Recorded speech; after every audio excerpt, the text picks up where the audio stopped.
Додека независниот полициски синдикат тврди дека советници на поранешен вице-премиер ургирале во истрага за напад врз полицајци при интервенција при дискотека во Скопскиот градски парк, адвокат на еден од посочените за нападот тврди спротивно, дека неговиот клиент бил претепан од 7 до 8 полицајци.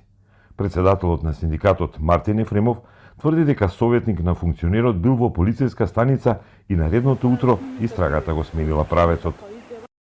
Нашите сознанија од тоа што ни го пренесува колегите се работи за поранешен вице-премиер во актуелната влада, кој што испратил дури и негови советници на лице место во полициска станица директно да влијаат на постапката, што за нас не смее да биде никаков случај. Токму затоа бараме заштита и од рамките на министерот за внатрешни работи, како раководител на Министерството за внатрешни работи, осуда на ваквиот тип на влијание и исто така дополнително како синдикат ќе се обратиме и до јавното обвинителство со кое што ќе побараме да бидат на висината на својата задача и да не потпаѓаат под дополнителни притисоци.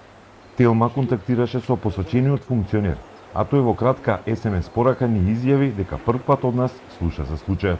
По прилогот на Телма реагираше Асмир Алиспахиќ, адвокатот на еден од приведените за учество во нападот врз полицајци. Адвокатот тврди дека жртва е всушност неговиот клиент и роднина затоа што без причина бил претепан од повеќе полицајци, поради што случајот е пријавен во внатрешна контрола на МВР.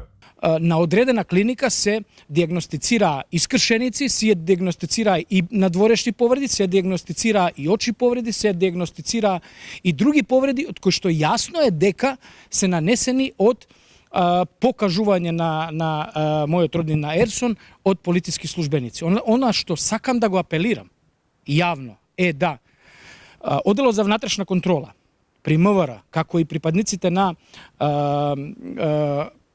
насилен криминал, како и крвни делекти, што побрзо ги обезбедат камерите надвор од ноќниот клуб Пјур.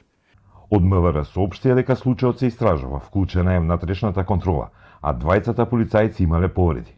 Еден полицаец има дислоцирано рамо, изјави Ефремов од синдикатот. Од друга страна, Алиспахиќ пак ни покажа и фотографии и лекарски извештај за скршена рака, контузии и хематоми на градниот кош на клиентот кој имал блиска средба со полицијата.